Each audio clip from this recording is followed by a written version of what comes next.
Buenos días. Vamos a iniciar otra conversación en el ciclo de conversaciones que vamos a tener. Algo un poquito diferente que lo saque a uno de la rutina de los noticieros y de el pan de cada día. Bueno, vamos a mirar entonces el retrato. Una de las cosas que los seres humanos hemos hecho es retratarnos a nosotros mismos o hacernos retratar para dar como constancia de que existimos, de cómo somos, para que nos conozcan quienes no nos han visto, para simplemente dejar un recuerdo o dejar un rastro de que estuvimos por aquí haciendo un poquito de cosas durante un tiempo. El retrato es algo que se pone en la casa. El retrato es privado, solamente en algunos casos especiales. En recintos de gobierno se colocan retratos de gobernantes para mirar pues qué tantos han pasado por allí. Pero lo normal es que el retrato es un asunto privado y está en la casa. La era arcaica, vamos a empezar por aquí, por la era arcaica Grecia. Grecia es la madre de Occidente. Grecia es la madre, es el padre. Le debemos los fundamentos de la civilización occidental y de la cultura occidental. Y en el arte, pues Grecia es el modelo clásico por excelencia. En estos primeros retratos miramos de izquierda a derecha algo que es muy simple, muy simplificado, hasta el punto de que no es personal, es genérico, es simplemente una especie de rostro humano genérico, posiblemente para algún tipo de deidad o algo por el estilo. En la segunda y la tercera podemos apreciar mayor cantidad de rasgos individuales. No obstante, es muy posible que obedeciera a unos estándares de la época, que capta a las personas con algunas características que socialmente son aceptables y son bienvenidas y se supone que deben seguirse. Entendamos que los retratos en la mayor parte de las sociedades de este tipo solo se hacen para las personas importantes. Ya el trabajador, el siervo, el agleba, el esclavo no se retratan nunca. No tienen que pagarle a un retratista, no tienen que pagarle a un escultor, a un pintor, a un dibujante. Son retratos escultóricos. El retrato puede hacerse tanto en escultura como en modelado, como en grabado, en dibujo, en pintura, etc. Hay que pagar, es muy costoso. Hay que posar para un artista, para un pintor, o para un escultor, o para un grabador. Hay que hacer pruebas, hay que trabajar durante mucho tiempo, y eso vale dinero. Y ese dinero, pues obviamente hay que pagarlo. Y la gente que no tiene muchos recursos, pues no tiene acceso a eso. Bueno, aquí tenemos ya de cuerpo entero, a la izquierda, un retrato femenino. También podríamos decir que es una especie de tótem femenino. No destaca rasgos individuales como el rostro, un cuello muy alargado. Recordemos que en algunas sociedades africanas, por ejemplo, el cuello alargado es un símbolo de nobleza y se van poniendo collares y van agregando collares a través de la vida para que al final de muchos años las mujeres tengan un larguísimo cuello. Creo que les llaman a las mujeres jirafa. Y está en una pose como para hacerle frente a alguien, los brazos cruzados, mirando de frente, aunque obviamente no hay rostro, está nada más el espacio que correspondería al rostro.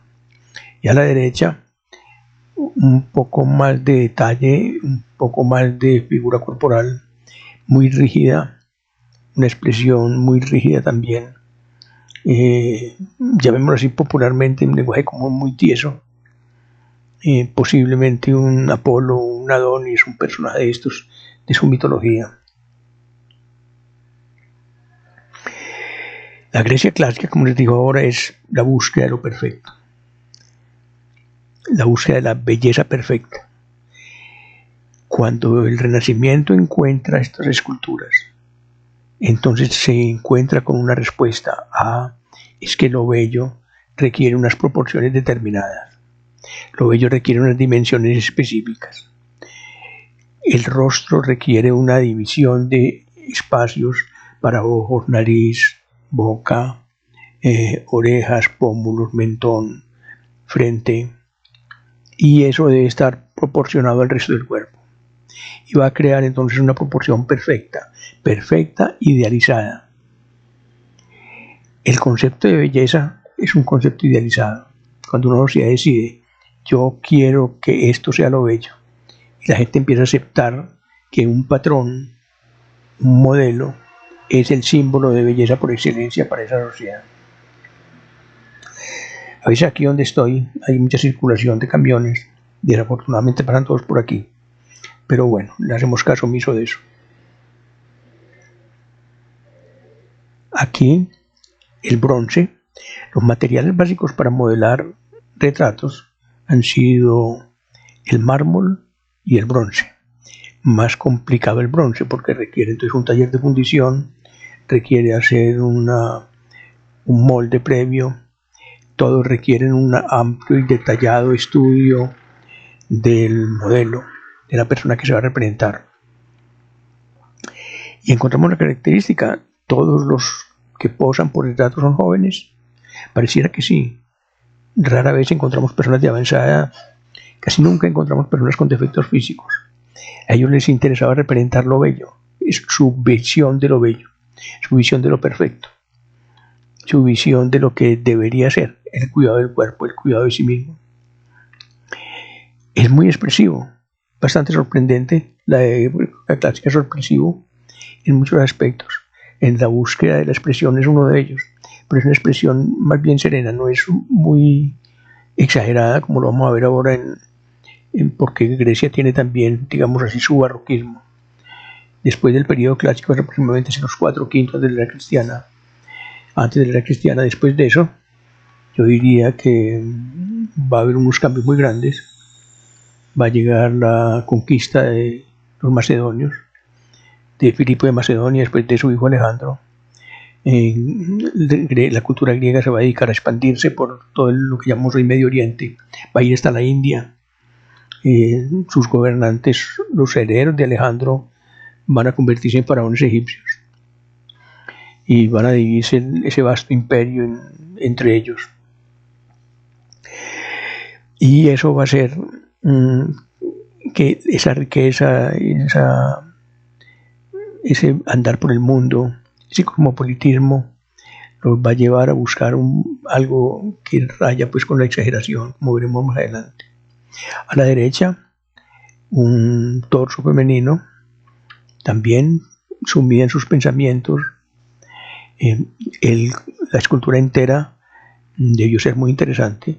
Vean todo el trabajo de los ropajes, por ejemplo, y cómo se advierte los senos al otro lado de la tela. Es una técnica muy depurada del escultor ser capaz de hacer eso.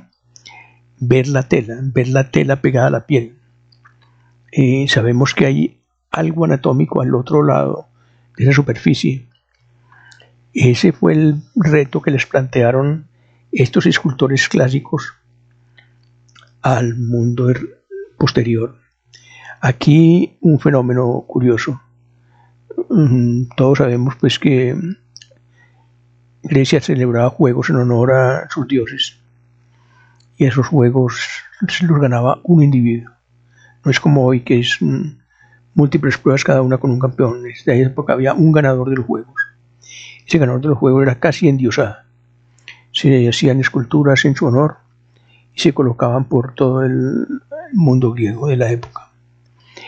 Este ganador, este individuo mostraba cómo se lleva a la perfección el cuerpo. Los griegos no tenían ese sentido de pudor que va a existir posteriormente en el mundo occidental. Para ellos el cuerpo era cuerpo, nada más, no tenía connotaciones morales. El sexo tampoco, la práctica sexual tampoco. Ellos simplemente podían dividir las cosas en compartimientos, cada uno en lo que le correspondía. El cuerpo se muestra porque ha costado mucho trabajo formarlo, porque ha costado mucho trabajo construir este cuerpo de este atleta. Y ese trabajo entonces no hay que ocultarlo, el trabajo se muestra. Los modernos Juegos Olímpicos nos muestran algo de eso. Hoy no competimos desnudos, pero sí podemos ver el magnífico físico que consiguen algunos de los atletas de ese nivel. Y la Grecia helenística nos va a dar un paso más. Entonces miren los pasos. De lo básico, casi como una especie de cosa totémica, abstracta, a rasgos genéricos, a rasgos individuales con expresión de sentimientos muy suaves, a esto. Es Laocoonte y sus hijos. Es una historia que tiene que ver con la guerra de Troya. Y aquí ya hay primero es una escultura de grupo, ya no es una escultura individual, no es un retrato, es simplemente una escultura que recuerda un hecho anecdótico histórico del mundo antiguo griego. Y aquí tenemos el Laocoonte luchando con un Pitón que lo va a atacar a él y a sus hijos.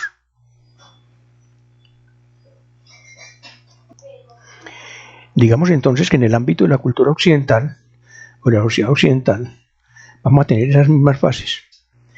De lo que es de la Grecia arcaica a la Grecia clásica al helenismo, sería como lo que tenemos posteriormente en la Edad Media, el Renacimiento y el Barroco. Y cada una de esas fases grandes la podemos dividir en partes y tal vez hay un tipo de respuesta en Internet, qué es lo que se busca, qué es lo que se representa y por qué y para qué. Aquí representamos la fuerza, la lucha contra el destino. Recordemos que los griegos construyen un tipo de mundo en lo cual la vida de cada ser humano está regido por una serie de dioses que juegan con ellos y los someten a pruebas, etc. Bueno, es muy importante el altísimo nivel que uno encuentra en este grupo escultórico. Fue encontrado este grupo escultórico por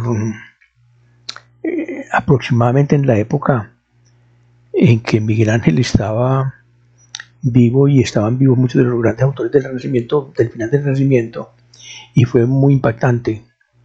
Yo siempre he pensado que hay una influencia de esta escultura en el juicio final de Miguel Ángel, en las figuras retorcidas que él encuentra en la parte del fondo de la Capilla Sixtina. Y aquí Roma. Roma es austera, conquistadora, muy rica, mucha gente rica, por lo tanto mucha gente que puede pagarle a escultores y artistas de la época, algunos de ellos yo creo que en buena proporción llevados de Grecia para allá, una vez que Grecia es tomada como protectorado o colonia romana. Los romanos toman Grecia pero respetan mucho su cultura.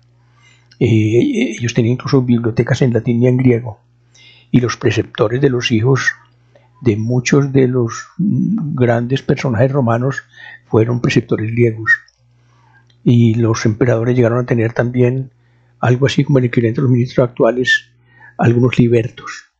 El liberto es un esclavo que ha comprado su libertad. Aquí tenemos entonces el personaje individualizado. Yo voy a omitir aquí nombres de esculturas específicas, fechas, porque nos vamos a concentrar en el avance de las cosas, en los cambios de estilo, en lo que una sociedad quiere representar. Aquí se quiere representar entonces la grandeza, se quiere representar el poder. Estas esculturas se reparten, se copian y se reparten por todo el ámbito del mundo romano, para que todos vean quién manda, quién está a cargo. Y aquí nos encontramos con algo que es de lo práctico romano. El hombre rico de muchos años que se retrata en su realidad. digamos, en su realidad brutal. Ya no está buscando un modelo estético, no está buscando un modelo de belleza, está buscando una verdad. Está buscando decir, yo soy yo soy así. Yo fui así y está muy orgulloso de serlo. Está muy orgulloso de lo que consiguió a través de toda su vida. Probablemente mucho poder, mucha dignidad, mucho cargo. Y este es otro tipo de retrato distinto. Este es un retrato ya pintado sobre madera y localizado se pinta sobre, a ver, hay algunos pintados sobre muro. Este es un retrato pintado sobre muro y hay otros pintados sobre madera. Los que están pintados sobre muro están pintados en las casas. La casa romana estaba llena de pintura al fresco y los dueños de la casa se retratan como intelectuales. Miren que es muy interesante. El hombre tiene un rollo en la mano. El rollo es la manera como la gente lee y guarda su memoria y guarda sus conocimientos. Del rollo se va a pasar al libro y es un paso que facilita la lectura. El rollo era complicado de leer, pues había que irlo extendiendo. El libro es fácil marcar cada página. Y la mujer tiene una tablilla de cera con un estilete, lo apoya en el mentón y con ese estilete, esa tablilla de cera se escribe. El estilete puede calentarse un poquito y sobre la cera se va escribiendo y luego se borra, se pasa también una pequeña cosita metálica un poquito caliente y borra y se puede volver a escribir. Entonces es una especie de tablero de múltiple uso. Aquí se busca la verdad también. Así somos los dueños de la casa, así queremos que nos vean, así miramos a nuestros visitantes, que nos admiren, que nos aplaudan. A la izquierda un detalle y a la derecha un retrato funerario sobre madera.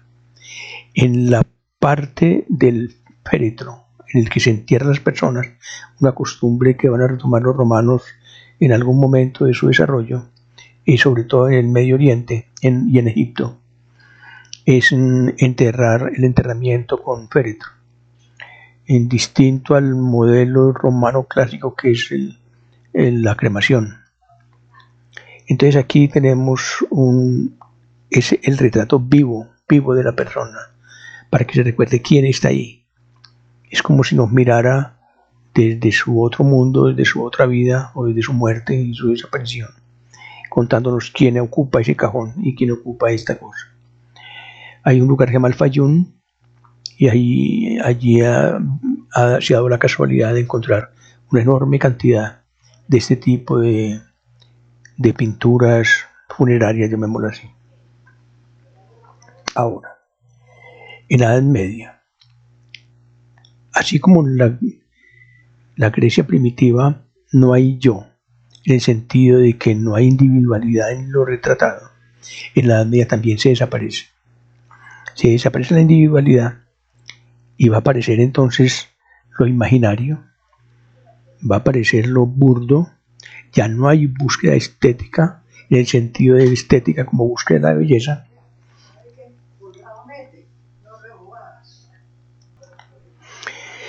Estas imágenes, como les decía, entonces obedecen a otro tipo de representación, la representación de lo imaginario. Personajes que actúan en la mentalidad popular, mostrándoles monstruos, demonios, seres inventados por la cultura popular de su tiempo y por la cultura religiosa. Vamos a ver aquí pintura al fresco, pintada sobre muro, un grupo de clérigos orando o haciendo algo así por el estilo, uno de ellos con los símbolos de algún tipo de poder, los otros más bien con la imagen que los monjes era típica.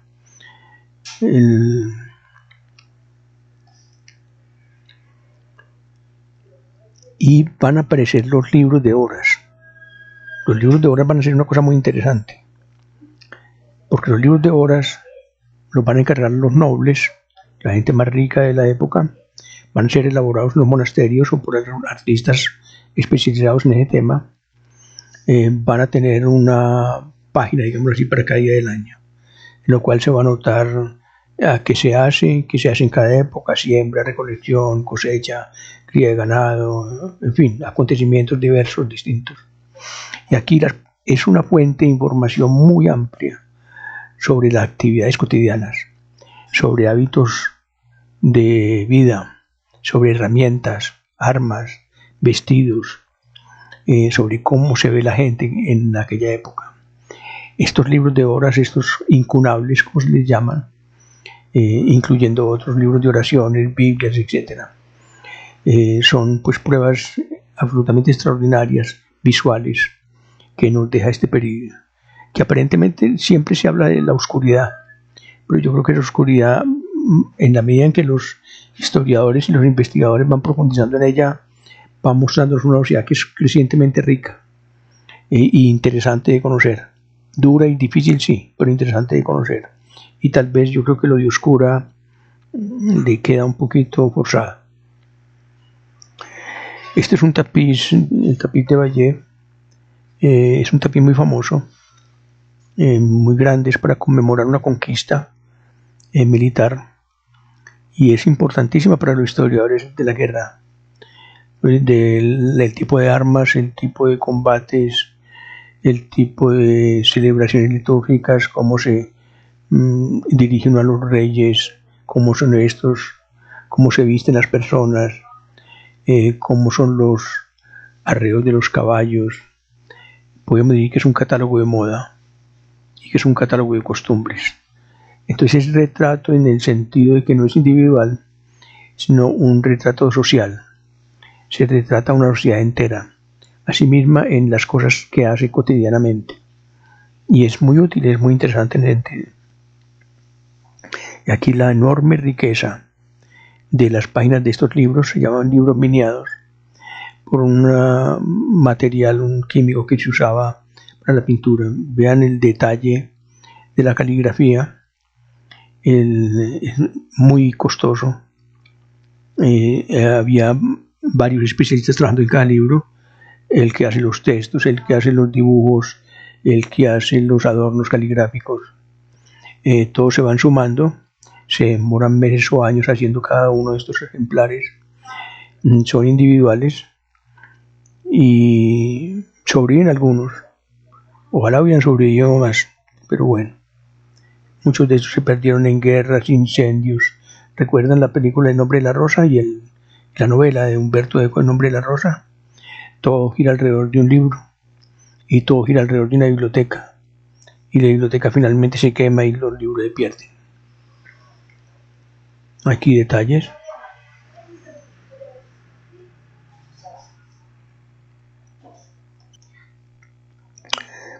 Bueno, ven el rostro. El rostro de Jesús en la sábana. La manera de dibujar el rostro desde el punto de vista de la naturalidad, pues no es correcta. Sin embargo, sabemos que lo que quieren representar es eso, la divinidad, lo extraordinario. Les interesa más eso que el acercamiento a lo natural. Les interesa más eso que el acercamiento a un rostro de hombre común y corriente, real, humano. Les interesa otra cosa completamente distinta.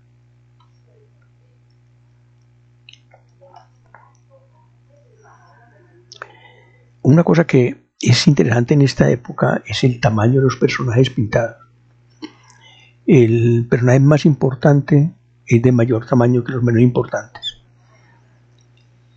Los personajes que llegan ante el personaje religioso, que es de mucha importancia, lo hacen, el hombre está hincado de rodillas, los dos niños también, la mujer probablemente, pero son indudablemente más pequeñitos y están mostrados más pequeñitos, como una manera de mostrar la clase social y la diferencia de estatus social y de poder social. Empieza a aparecer poco a poco un aspecto el sombreado en las telas. Si que nos fijamos en el clérigo, es posible el hombro, por ejemplo, el hombro izquierdo suyo. El hombro izquierdo suyo está modelado por luz y sombra. Los pintores específicamente se dieron cuenta que podían modelar, crear una tercera dimensión, utilizando luz y sombra, jugando con ella. En vez de lanzar la pincelada plana del mismo color todo el tiempo, como se hace en algunos ejemplos de pintura muy primitiva, muy básica, aquí se modela y se modela con luz. Y eso va a ser un paso muy importante. Va a crear, además del modelado, la posibilidad de captar texturas. Que uno llegue a un momento en que sepa, ve qué tipo de tela es esta. Ese tipo de detalle en eso nos muestra que se está lanzando una mirada al mundo y se está observando el mundo detalladamente. Y que les interesa tratarlo. Les interesa tratar los símbolos de la riqueza. Son muy importantes porque la gente que se retrata quiere que vea no solamente su imagen, sino su posición social. Y es un retrato funerario en que probablemente se acerque más o menos a quien fue el fallecido. Es la tapa de un féretro. Uno de esos personajes reales se van a llevar finalmente, después de su muerte, a catedrales o a palacios, más que todo a catedrales. Y allí se van a colocar en lugares bastante abiertos al público para que la gente los respete, en fin, les presente su saludo, digámoslo así. Y encima de la tapa va a estar la escultura, o la tapa va a estar configurada como una escultura. Y una escultura que retrata una idealización del sujeto. Es posible que no fuera así exactamente, pero es una idealización y la gente lo entiende que es lo que está representando. Y hay un estereotipo en la manera en que esto se hace. Y vamos a mirar ahora Renacimiento italiano y vamos a ver pintores específicos. Piero della Francesca es muy interesante. Cuando Fernando Botero conoció el Renacimiento, porque él fue a Italia y conoció las obras de ese periodo en persona, viajó por Europa ilustrándose. Yo siempre he pensado que él tiene la finura de un pintor renacentista. Me ha impresionado mucho el retrato de Miss Rubens, que está en lo que era la antigua alcaldía de Medellín, el Museo de Antioquia. Cuando uno mira en detalle la obra de Miss Rubens, es asombrosa la calidad con que están repartidos los tonos de color sobre el rostro y cómo lo modela. Aquí tenemos ese modelado y es el retrato del personaje como es. Les queda más fácil empezar a tratar de perfil, porque era más difícil probablemente modelar el rostro de frente. Está con su peinado, digamos, habitual, los rasgos personales propios suyos, podría ser identificado por cualquier persona de su sociedad. Y miremos el detalle de la ropa, el tejido, la riqueza del tejido. Estas telas deben ser muy costosas. Tengamos en cuenta que Florencia se volvió muy rica, y algunos florentinos se volvieron muy ricos, precisamente con el negocio de las telas.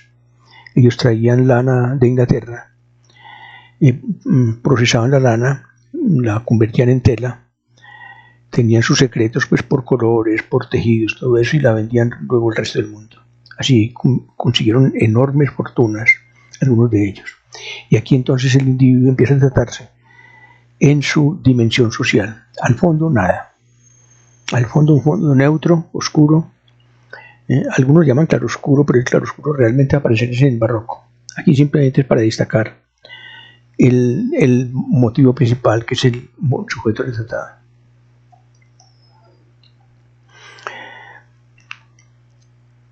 Retrato de pareja de esposos. Se hacían retratar al casarse, luego de tener hijos, se colocaban en lugares importantes de la casa, probablemente en los lugares donde reciben las visitas o en sus habitaciones privadas. Es un lugar importante en el que las personas viven. Y tenemos algunas cosas interesantes que notar. Una, paisaje en profundidad, una lejana tercera dimensión, que tiene una crítica especial. En la medida en que se va hacia el fondo, se va diluyendo el color. Eso se llama perspectiva atmosférica. Se atribuye a Leonardo da Vinci, pero Leonardo no lo inventó totalmente. Leonardo lo perfeccionó, lo llevó a un último nivel.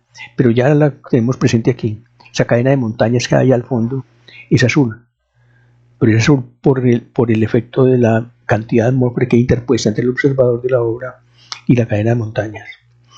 Y tenemos el paisaje urbano pues en los términos de la época, un pequeño puerto posiblemente.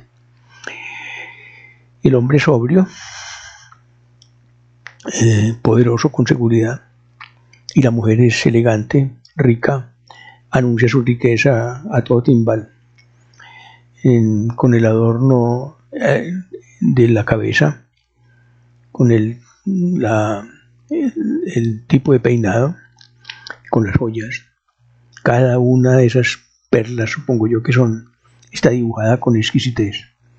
Esa tela, esa manga de ese vestido está dibujada también con mucho detalle. Ella le interesa que los demás vean su posición social y su riqueza. Antonello de Messina. Vamos a ver unos retratos muy sobrios, pero muy interesantes, porque nos muestran también otra característica. Nosotros vamos a culminar esta conversación con la Mona Lisa de Leonardo, pero aquí tenemos un antecedente. Tenemos el antecedente del sujeto que nos brinda no una explosión de risa, ni una expresión de odio, ni de alegría extrema, sino una sutil expresión alegre. Nos mira como una complicidad, nos mira como si fuéramos amigos, como si nos conociéramos. Uno entabla casi una conversación con el sujeto. Y este también, pero distinto. Aquí hay otra cosa, es un tipo más despectivo, que mira más, como se llama, por encima del hombro, que mira desde su posición de importancia. Y tenemos también atmósfera al fondo, muy al fondo, que nos pone el sujeto en un espacio enorme, en un espacio muy grande. Casi que podríamos conocer el carácter de cada una de estas personas a través de su imagen. El carácter íntimo, la forma de pensar, hasta el brillo en la pupila de los ojos. Yo creo que si uno tuviera la posibilidad de hacer un acercamiento suficientemente grande, quizá podría encontrar dibujado en el ojo lo que el sujeto está viendo.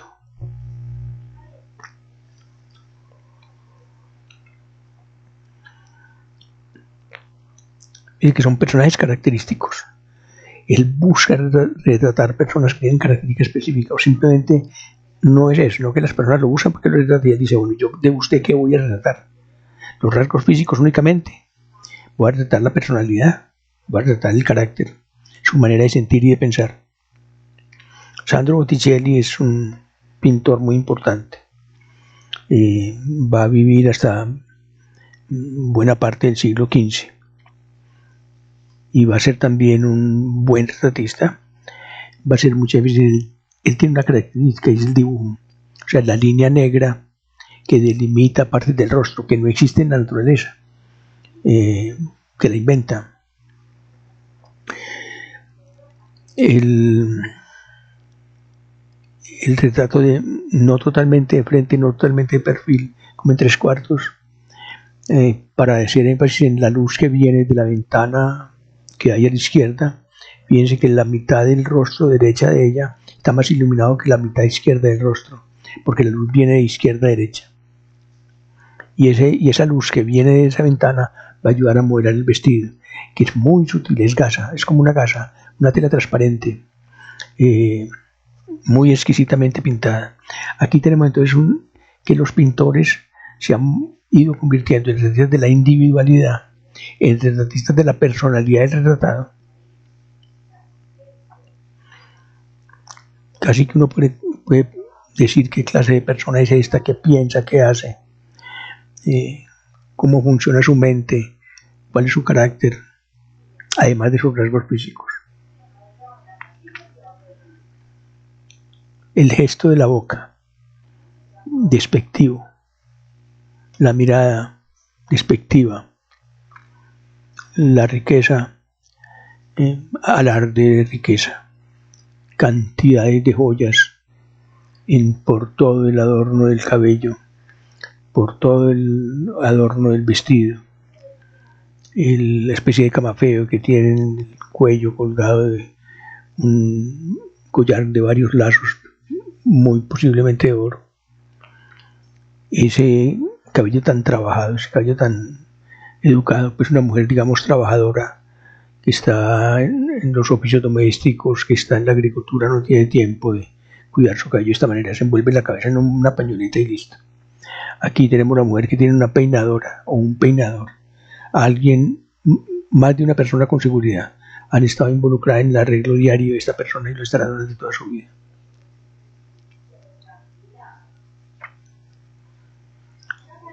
Este es como el prototipo del rostro femenino de Botticelli, que lo va a trasladar a sus vírgenes y a los ángeles que acompañan a estas vírgenes, que son absolutamente hermosos.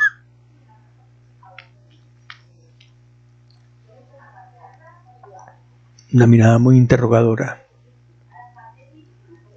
Nos pregunta algo.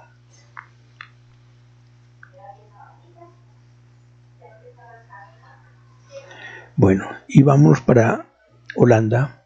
Jan van Eyck es un pintor holandés muy importante. Se le atribuye a él algunos inventos, como el óleo. Es posible que lo sea.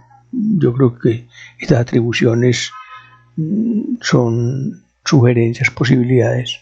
Pero este tipo de inventos debe haber sido hechos por muchas personas, intentando, probando, conversando, compartiendo cosas, en fin. Y el hombre sumido en su reflexión está pintando eso, la reflexión profunda de este hombre.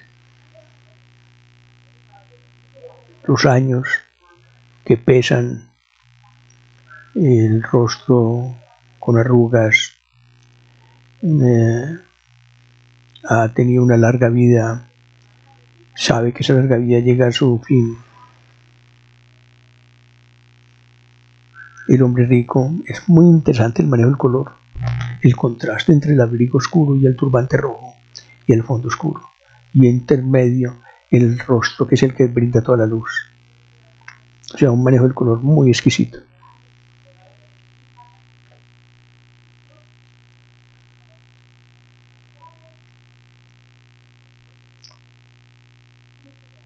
Y paremos aquí un poquito. Es el matrimonio de Arnolfini. El matrimonio de Arnolfini es una obra muy importante, no muy a la casa. Cantidad de detalles, las cortinas, la cama, los muebles, el espejo de fondo que va a reflejar la escena que está donde estamos nosotros los observadores, o sea, lo que los modelos retratados están viendo. Este espejo va a estar también en la obra de Diego Velázquez de las Meninas. O sea, es una especie de buscar una tridimensionalidad. El juego de luz es monumental, entra por la ventana abierta a la izquierda. Algunos elementos están dibujados con mucha exquisitez, como la lámpara, como la cortina misma, como el espejo mismo, la ropa de los esposos, y pequeños detalles que tienen significados anecdóticos, como el perrito, que después el perrito es piel para ellos, los zapatos de madera, los zancos de madera de la mujer para no embarrarse cuando salga a la calle. El hombre adusto no mira a ninguna parte, no mira al pintor, no mira al modelo y no nos mira a nosotros. Y mire cómo va viendo la escena en el espejo.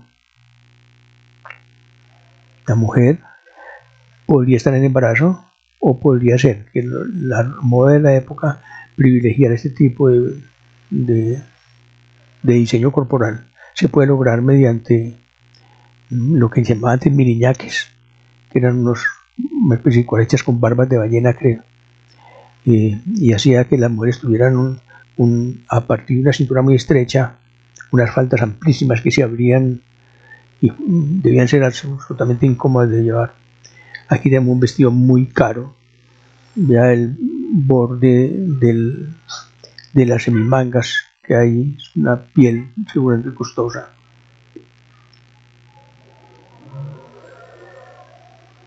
El material de la lámpara es bronce, o sea, es capaz de mostrarnos de qué material está hecha esa lámpara. O sea, es mostrar la textura con detalle, mostrar la escobita que está a la derecha en detalle, mostrar el collar que está a la izquierda, colgado a la izquierda, el detalle también. O sea, el detalle para las cosas, no solamente para las personas, para las cosas del ámbito doméstico. La casa está perfectamente mostrada en la pintura. Vemos el fondo. Está en una habitación privada porque hay una cama a mano derecha. Y tenemos que hay un grupo de tal vez 3 personas que viene a visitar o a presentar sus respetos o lo que sea a la pareja de esposos de los señores Arnolfini. Yo creo que son 3 personas. Hay una persona de azul, posiblemente una mujer. A su lado hay alguien que está inclinando y atrás al fondo hay otra persona. Y mucho más al fondo hay una cortina y una puerta. Y a la izquierda se puede ver que hay paisaje urbano pintado a través de la ventana. O sea, el nivel de detalle de esta pintura es absolutamente increíble. Yo creo que uno podría pensar que a estos pintores usan lentes de aumento para pintar algún tipo de detalle, lo que es completamente válido. Aquí probablemente una especie de votos matrimoniales por el gesto de tomarse las manos. Las frutas no solamente son un adorno ocasional, las frutas indican posición social, porque las frutas no se dan en toda la temporada, durante todo el año, sino en temporadas específicas. Y el perrito, cada pelito, cada cosita detallado, nos recuerda un poquito al verdurero, que lo vemos luego. Los ancos. Una pintura llena de detalles. Al verdurero que mencionamos ahora, un dibujante y grabador monumental. Es un autorretrato. Es muy joven. Otro autorretrato. Y nos encontramos con algo. El artista que decide, yo soy el sujeto de mi obra. Y yo, a través de mi representación, voy a mostrarle al mundo qué es lo que se siente y qué es lo que se hace en la medida en que los años van avanzando y van pasando. Va siendo un sujeto cada vez mayor. Son dibujos hechos para grabar a un grabador especial. Este no es él. No muestra aspectos de dibujo anatómico. No es que era experto.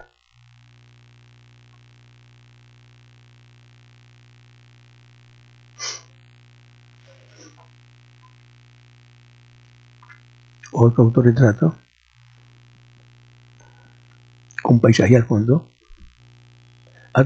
Se va a volver un recurso muy interesante y muy usual. Coger las ventanas al fondo de las habitaciones para mostrar lo que hay al otro lado. A veces en aspectos de ciudades, a veces en aspectos de la naturaleza. Mi acercamiento al detalle, usar pinceles casi de un solo pelo para pintar detalles en la barba, en el rostro del personaje.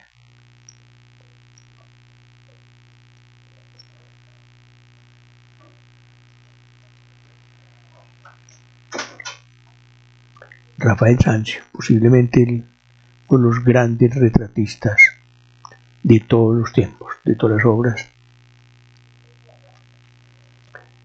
Esta es una de sus amantes posiblemente. Va a destacar del fondo oscuro, va a retratar el cuerpo de la mujer que se ofrece al amante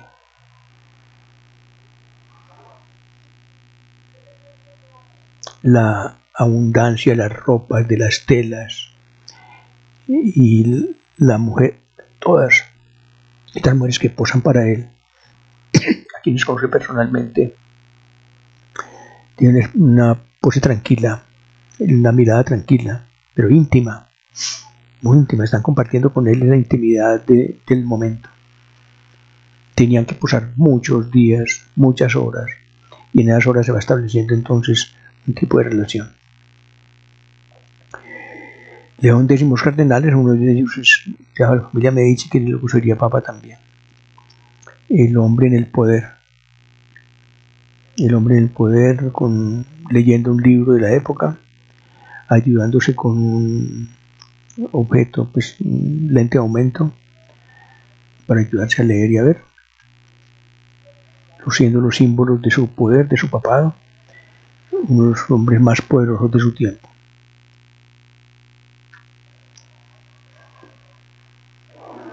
Agnolo Doni, que hizo un retrato con su esposa, originalmente fue un solo retrato, después quedaron separados. Hice las mangas del vestido para destacar la tela, las joyas. El fondo tiene mucha perspectiva atmosférica. Hay una casa por allá a la izquierda, detrás del árbol, al fondo a la izquierda. O sea, hay perspectiva ya total. Ya habían aprendido, hacía mucho tiempo habían aprendido a hacer este tipo de tercera. Baldassare Castiglione, un hombre rico, famoso, un cortesano, el cortesano perfecto.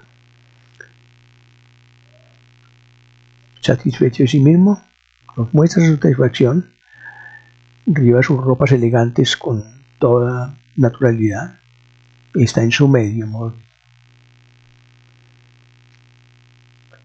Los historiadores no se ponen de acuerdo de quién es el cardenal, pero saben que es un cardenal. Hay una larga lista de posibles sujetos, pero aquí lo que nos interesa es no solamente su expresión, no la capa roja con esa cantidad de matices de modelado de luz que nos ofrece el pintor. Un retrato maravilloso. Julio II era el Papa Guerrero, uno de los hombres más poderosos que ha tenido la Iglesia cristiana. Tenía estados pontificios, lo manejaba, era capaz de ir al campo de batalla con la ropa de general, aquí ya cansado, ya en la última parte de su vida, reflexionando quizás sobre lo que había sido. Tener tanto poder, debe ser muy extraño tener tanto poder. Y vamos a finalizar con Leonardo da Vinci. ¿Por qué? Porque es como un punto de llegada en la evolución del retrato y en la evolución de la representación humana. Desde ese arcaísmo que encontramos en las primeras esculturas arcaicas hasta la perfección de esta pintura. Que conozcan las pinturas. Ginebra de Benz, Dama de Florencia, posiblemente casada con un hombre de círculo de poder muy alto, también diplomático. No establece con el pintor una cercanía, más bien un gesto despectivo. A la derecha un paisaje que se remonta, al fondo vemos la torre de una iglesia posiblemente, una perspectiva atmosférica muy marcada, y detrás de ella un ginebro, que es una planta que juega como el nombre de ella, de Ginebra. Pero el gesto es un gesto que, como es típico en la obra de él, no alcanza a definirse.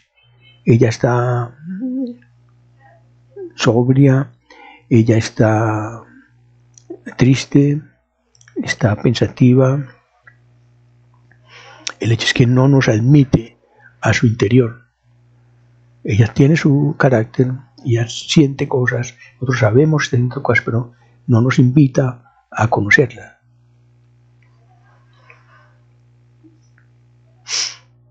La delicadeza con que se pinta el cabello, casi cabello por cabello.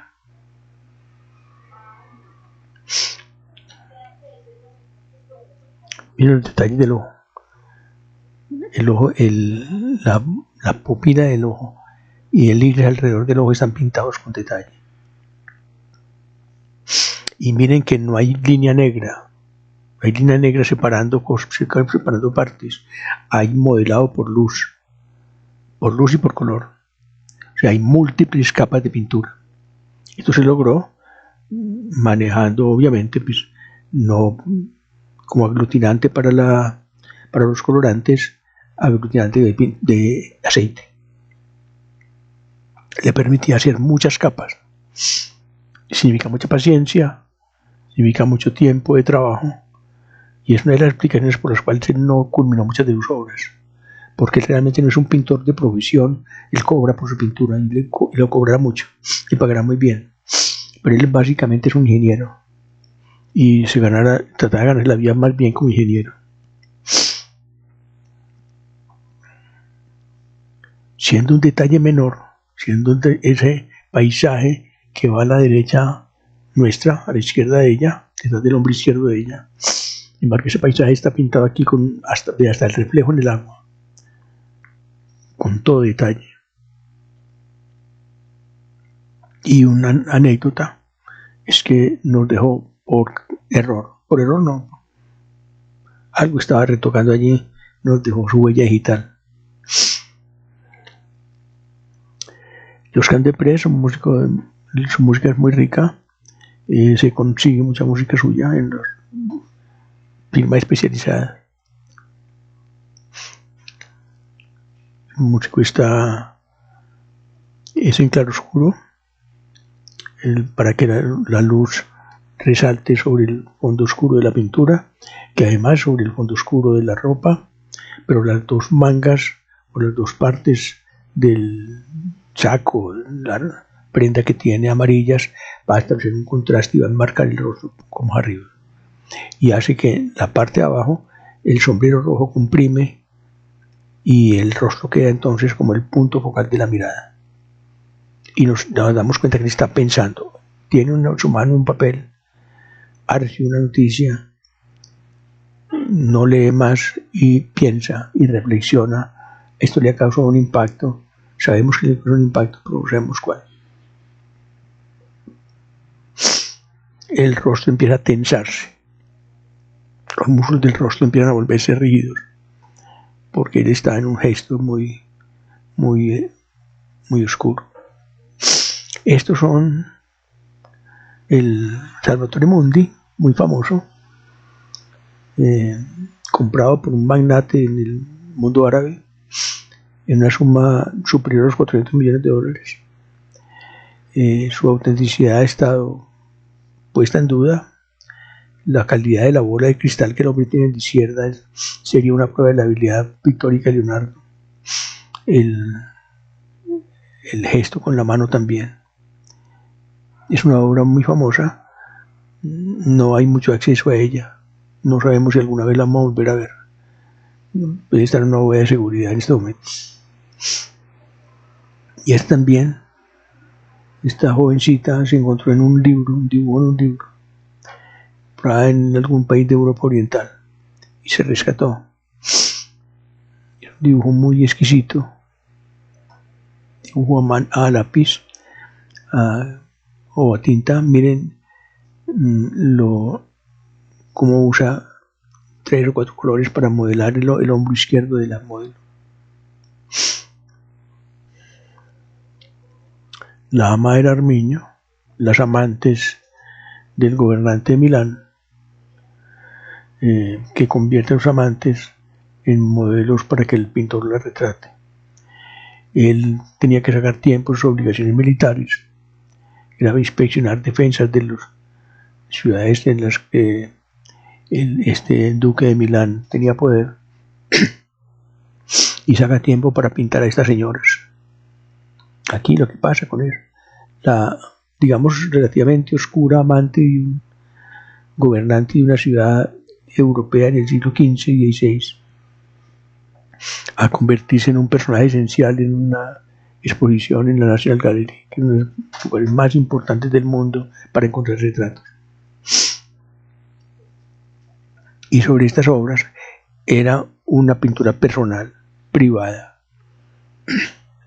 Se escriben libros, se hacen exposiciones, se hacen documentales.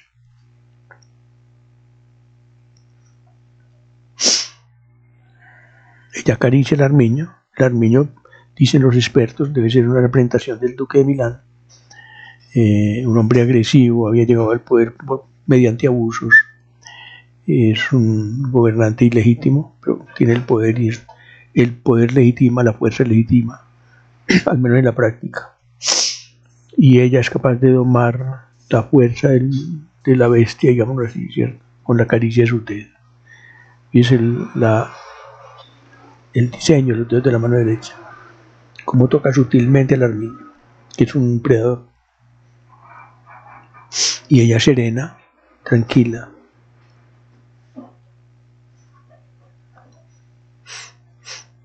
Aquí, como en algunos textos, encuentra uno este tipo de detalle. Es interesante para quien hagan trabajos alguna vez sobre estos temas, que aquí tenemos una técnica interesante de ir mostrando entre estas cartelas cada aspecto que uno encuentre interesante en la pintura.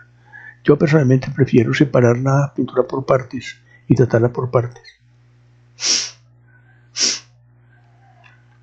Miren la exquisitez total del modelado del pecho, el cuello, los pómulos, la frente, la nariz. En el pómulo derecho es una extraordinaria manera de, mezclando colores y de superponiendo colores, crear esa ilusión de textura de piel y de profundidad. Acercamiento no muy bueno, desafortunadamente. Aquí la fotografía, si uno encuentra en los libros, a veces no permite tener mucha ampliación.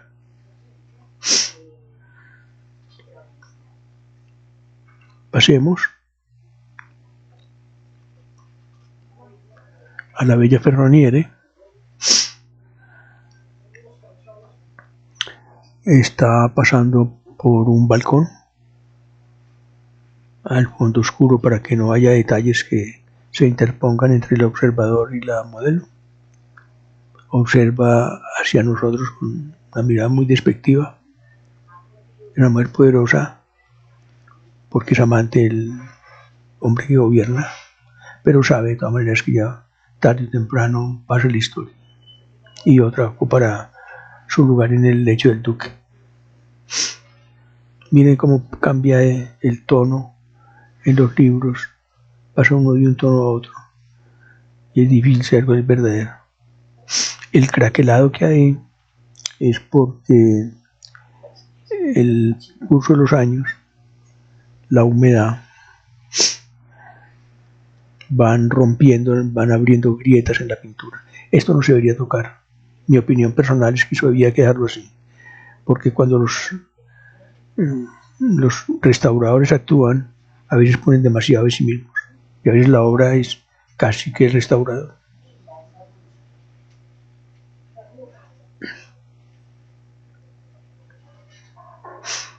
La calidad de la pintura, la calidad del retrato nuestro, de la creación, no es muy buena.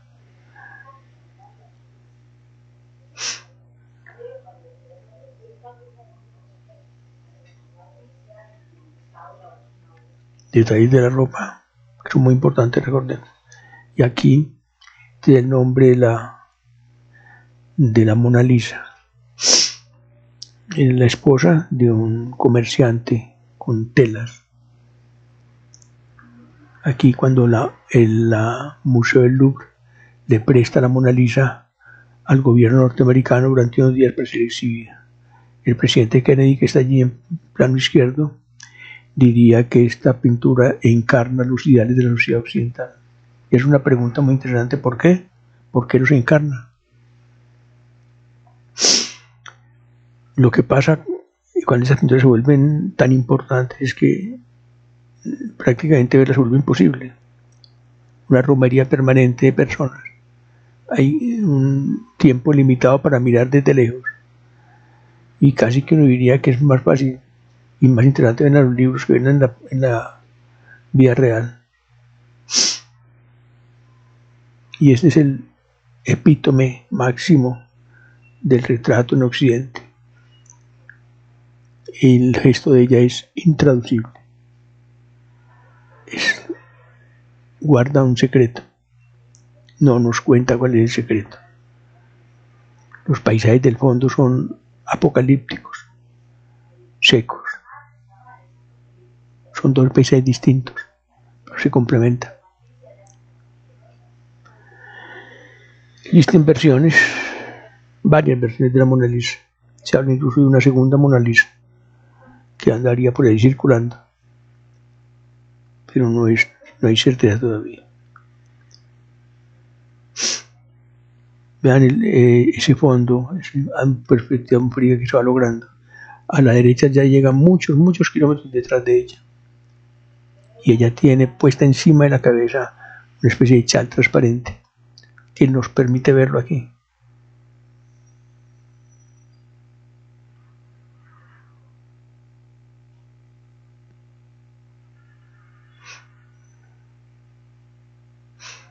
Si uno queda mirando la pintura durante un buen tiempo, se da cuenta que ella le habla a uno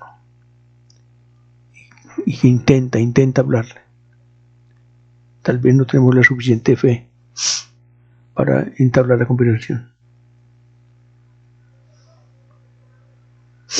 Estos pedíticos van a ir cayendo despacio, siglo tras siglo, hasta que no quede nada. Pero ya hizo mucho recorrido. Y ya nos enseñó muchas cosas sobre la humanidad.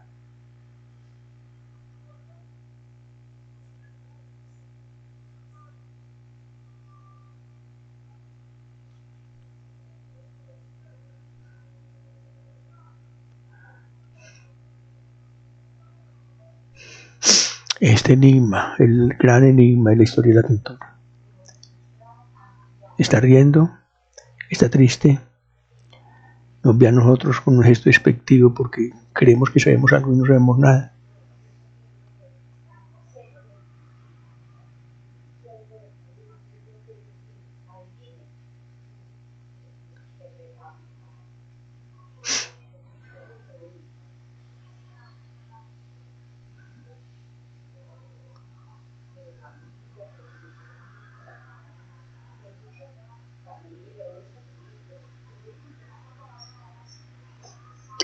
Y al final es un autorretrato de Leonardo. Hay quienes quieren ver esto. Se han hecho estudios por especialistas en arte dedicado a la cosa forense, a las investigaciones criminales, y se dice que él pudo haberse puesto él mismo allí.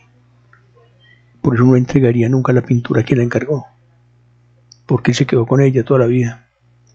Después fue a dar a de los reyes de Francia, que la tuvieron en sus habitaciones particulares, la tuvo Napoleón Bonaparte, y finalmente fue a dar al Louvre cuando Napoleón regaló para los grandes palacios de París al pueblo de Francia para que disfrutara todo el arte que había allí acumulado. Y todo tiene su fin. Es posible que esta sea Lisa Gherardini. Se siguió la pista por el ADN y se encontró que hay descendientes de Lisa hoy vivos en Italia. Y parece ser que esta fuera sus restos mortales. De la Mona Lisa a la Lisa que termina su vida. Bueno, otro día tendremos otra conversación.